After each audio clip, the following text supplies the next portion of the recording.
नमस्कार भाई दोस्तों। आपको बताया था कि संयुक्त पंजाब की एकता क्यों ज़रूरी है। अभी भी अगर किसी का समझ में नहीं आई है तो आज बिल्कुल शांति से और आराम से बताएंगे। आराम से सुनना, कोई बड़ी लंबी चौड़ी बात नहीं है। सब कुछ आपकी आंखों के सामने है, लेकिन आपको दिखाई नहीं दे रहा। क्यों नहीं दिखाई दे रहा? जब तक न्यूज़ चैनल देखोगे तब तक दिखाई भी नहीं देगा। इन्होंने टारगेट करना शुरू किया, सिखों को और तरफ से टारगेट किया, करते भी जा रहे हैं, अभी रुके नहीं, करते जा रहे हैं। उसके बाद नंबर आ गया जाटों का। अब जाटों को कितनी आसानी से उकसाया जा रहा है कि ताजमहल जाटों का है, और किस हिसाब से बताया जा रहा है कि ये जो महल था वो था जिसमें राजस्थान भी शामिल कर लिया, यूपी भी शामिल कर लिया, हरियाणा भी शामिल कर लिया। उकसाना किसको है? जाटों को। जाट जट जुट ये सब एक चीज़ है, ये आपको समझना पड़ेगा। और टारगेट ये कितना अच्छा करते हैं। एक तरफ जो विधानसभा के बाहर पोस्टर लगे थे, अभी तक उनका कोई वो नहीं आया है कि किसने लगाए थे और क्यों लगाए थे, उसके बारे में कोई रिप्लाई नहीं आया। उसके बाद बार बार एक न्यूज़ चैनल दिखा रहा है कि ये तो तेजो महल था, ताजमहल जो भी था जाटों की धरोहर है। अगर जाटों की धरोहर था, हमने कोई शोर नहीं करना है। आज तक जितनी भी कमाई की है सरकार ने, वो सभी की सब पूरी की पूरी कमाई जाटों को दे दे। आज तक जितनी भी कमाई की है, जितना इसके नाम पे फंड आया ताजमहल के नाम पे, वो पूरा फंड दे दो। किस लिए झगड़ा करना है? इन्होंने यात्रा निकाली थी करनाल में, कल हम भी गए थे, डीसी साहब को ज्ञापन दिया था।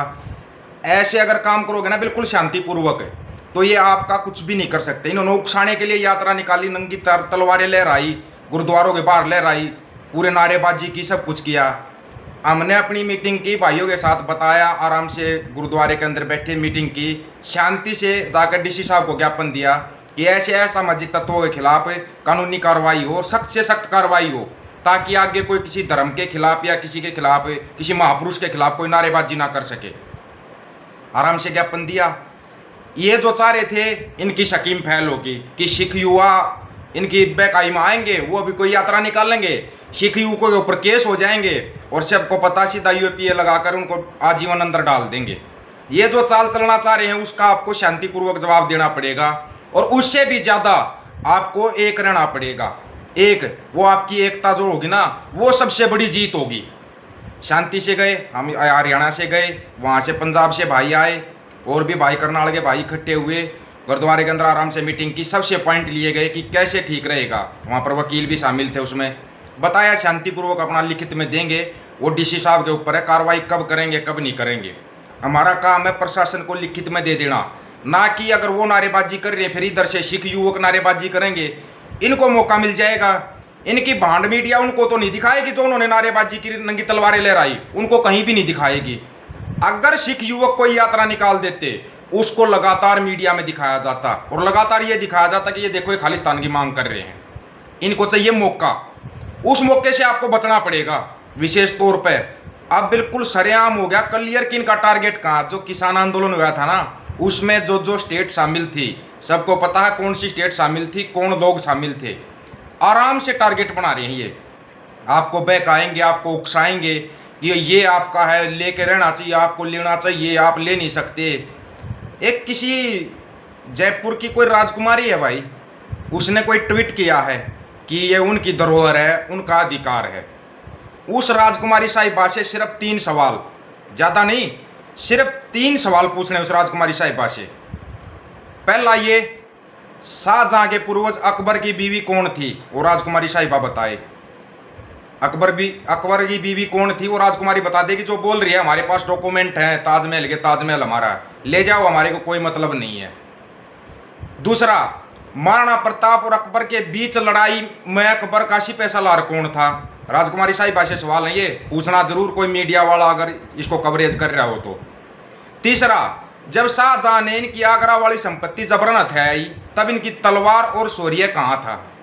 ये सवाल उस राजकुमारी साहिबा के लिए हैं। अगर कोई मीडिया वाला, गोदी मीडिया तो नहीं पूछेगी, कोई मीडिया वाला जिसका ज़मीर जिंदा हो, उस राजकुमारी साहिबा से ये 3 सवाल पूछ लेना। जो उकसाना चाह रही है ना, जाटों को उकसाना चाह रही है, ये तरीके पुराने हो गए। अब इन तरीकों की तरफ आपको ध्यान देने की कोई ज़रूरत नहीं है। आपको आराम से बताया था, जो संत जरनैल सिंह भिंडरावाले की जो 18 मांगे थी, आनंदपुर साहब का जो मत्था था, वो आपको आराम से हिंदी में बता दिया। वही मांगे आज भी हैं, वही खेल फिर शुरू हो गया। फिर इन्होंने वही कर दिया, खालिस्तान, हिंदुस्तान, हिंदू राष्ट्र, सब कुछ।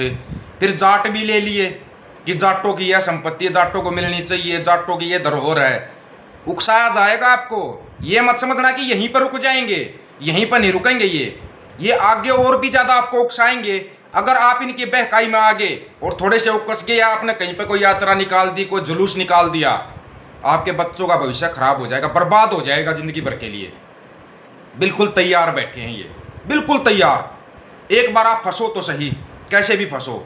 इन्होंने उस आंदोलन को तोड़ने की ना जी तोड़ कोशिश की थी, गोदी मीडिया ने भी उसमें शामिल होकर जी तोड़ कोशिश, लेकिन उसको तोड़ नहीं पाए थे, कभी नहीं तोड़ पाए थे।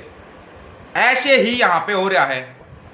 अभी जो ये आपकी एकता बनी है, इस आंदोलन के दौरान जो एकता बनी है ना, संयुक्त पंजाब की जो एकता हुई है, उस एकता को तोड़ने के लिए सिखों को भी टारगेट किया जा रहा है, जाटों को भी टारगेट किया जा रहा है, उधर से राजस्थान को भी घुमा के लेके आया जा रहा है, उधर से उत्तर प्रदेश को भी शामिल कर लिया, और हरियाणा तो वैसे ही शामिल हो जाता है एक बार जाटों का नाम लेने के बाद। इनका टारगेट जो है वो फिक्स टारगेट है। टारगेट पे आप हो, टारगेट पे किसान हैं, टारगेट पे आपकी एकता है, टारगेट पे आपका भाईचारा है। अगर आपको अपना भाईचारा मजबूत करना है, आराम से कोई कुछ भी करता है, आप डीसी साहब को ज्ञापन दीजिए कि ऐसे ऐसे हो रहा है, ये नहीं होना चाहिए। कोई आपके धर्म को, कोई आपके महापुरुषों को अगर टारगेट करता है तो उसके खिलाफ कोई यात्रा निकालनी है और कुछ नहीं करना है। अगर आपने यात्रा निकालने की सोची, कोई जुलूस निकालने की सोची, आपको फंसा दिया जाएगा, और ऐसा फंसा दिया जाएगा कि आपका निकलने का रास्ता कहीं पर भी नहीं बचेगा, बचेगा नहीं आपका रास्ता। जो अपना आनंदपुर साहब का मत्था था, उसमें जो मांगे बताई थी, 18 मांगे बताई थी, उसमें एक मांग थी जो 6 नंबर की, उस मांग के ऊपर एक भाई ने सवाल किया था।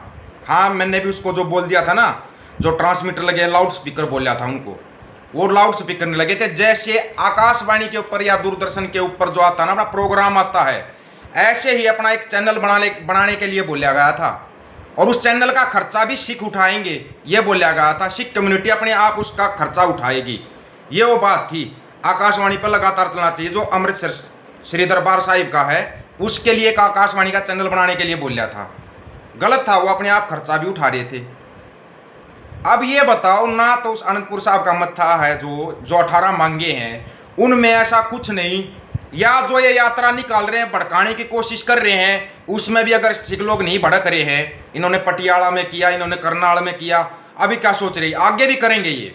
चाहे वो हिमाचल में विधानसभा के बाहर पोस्टर लगाना हो, टारगेट पे आप लोग हो, ये आपको समझना पड़ेगा, और आपको अपना भाईचारा बढ़ाना पड़ेगा, आपसी प्यार बढ़ाना पड़ेगा। उसके लिए अगर ये हरियाणा में कुछ करते हैं तो पंजाब वालों को बोलना पड़ेगा, यूपी वालों को बोलना पड़ेगा। यूपी में कुछ हो रहा है तो पंजाब और हरियाणा बोल ले उसके लिए। पंजाब में अगर कुछ हो रहा है, हरियाणा, यूपी, राजस्थान एक साथ खड़ा हो जाए कि पंजाब को अकेला समझने की भूल ना की जाए। हम इस भाईचारे की बात कर रहे हैं, हम इस एकता की बात कर रहे हैं, हम इस संयुक्त पंजाब की बात कर रहे हैं। हमें संयुक्त पंजाब चाहिए। जब तक आप संयुक्त पंजाब को एक नहीं करोगे, ऐसे ही अलग अलग टारगेट करेंगे, अलग अलग आपको भड़काया जाएगा। आप सीधा सा बता दो ना, SYL हमारा कोई मुद्दा है, ना चंडीगढ़ हमारा मुद्दा है, ना ताजमहल हमारा मुद्दा है। हमारे मुद्दे शिक्षा, स्वास्थ्य और रोजगार। हमारे मुद्दे जिन बच्चों को निर्दोष फंसाया जा रहा है, उनको बाहर निकाला जाए, ये मुद्दे हैं हमारे। हमारा मुद्दा था जो भाखड़ा ब्यास मैनेजमेंट से पंजाब और हरियाणा को आउट कर दिया गया मैनेजमेंट कमेटी से, उनको शामिल क्यों नहीं किया जा रहा। चंडीगढ़ के ऊपर से पंजाब हरियाणा के अधिकार खत्म कर दिए गए, ये मुद्दे हैं हमारे। और हमारे को क्या मुद्दे दिए जा रहे हैं, यात्रा निकाल दी इन लोगों ने, उसके खिलाफ हम यात्रा निकालने क्यों निकालें। आराम से गए, डीसी साहब को ज्ञापन दिया, अब आगे डीसी साहब का ऊपर है क्या कार्रवाई करेंगे क्या नहीं करेंगे। करनाल के हर एक न्यूज चैनल के ऊपर है, जो वहाँ पर जो हमने रखी थी, मांगे रखी थी, जो बताया था, ऐसे असामाजिक तत्वों के खिलाफ सख्त से सख्त कार्रवाई होनी चाहिए। वो पूरा का पूरा उसका ज्ञापन की कॉपी भी आपको अगर जब चाहे देखना चाहे आपको दिखा सकते हैं। और जो डीसी साहब को दिया, आगे डीसी साहब के ऊपर है, वो कार्रवाई कितनी करेंगे कितनी नहीं करेंगे, वो भी डीसी साहब के ऊपर है। बाकी आपको जो भी वीडियो चाहिए, कुछ भी चाहिए, वो करनाल के लोकल चैनलों पर आपको मिल जाएंगे। भूल कर भी गलती मत कर देना, ये लोग आपको उकसाएंगे। अगर उकसाई में आगे हरियाणा, पंजाब, उत्तर प्रदेश, राजस्थान, बहुत अच्छे टारगेट पे हो आप।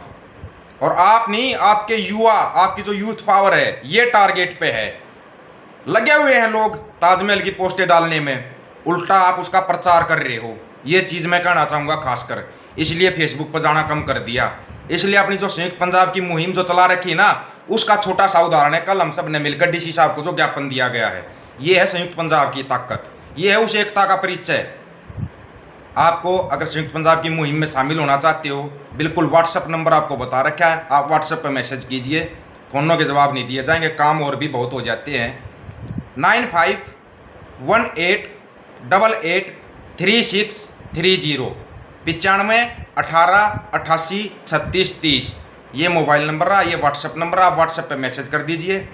चैनल से जुड़ जाइए, व्हाट्सएप से जुड़ जाइए, आप मुहिम में शामिल हैं। कहीं पर कुछ भी करेंगे आपको मैसेज मिल जाएगा, यहाँ पे जाएंगे अब ये करेंगे। हाँ, कोई भी काम हम ऐसा नहीं करेंगे जो संविधान के दायरे से बाहर हो। हमें प्रशासन पर भरोसा है, प्रशासन आज नहीं कल कार्रवाई करेगा। ये कुछ भी करेंगे, हमने अपना भरोसा प्रशासन के ऊपर रखना है, अपना प्रेशर प्रशासन के ऊपर बना के रखना है। उनको ज्ञापन देंगे, बार बार ज्ञापन देंगे, प्रशासन को कार्रवाई करनी पड़ेगी अगर मांग सही है तो। ये आपको समझ के चलना पड़ेगा। अगर थोड़ी सी बहकाई में आगे ये जाट जट जुट जो ये अलग अलग दिखा रखा है ना, ये चीज एक है, ये नस्ल है एक है। इस नस्ल को मिटाने की पूरी कोशिश की जाएगी, लेकिन मिटाने नहीं दिया जाएगा। संयुक्त पंजाब एक था, एक है, एक रहेगा, ये अपने दिमाग में बिठा लेना। सभी साथियों को राम राम, नमस्कार, सत श्री अकाल, आदाब। वीडियो को ज़्यादा से ज़्यादा शेयर कर देना, चैनल को सब्सक्राइब कर लेना। आपको एक एक चीज़ आराम से बताते रहेंगे।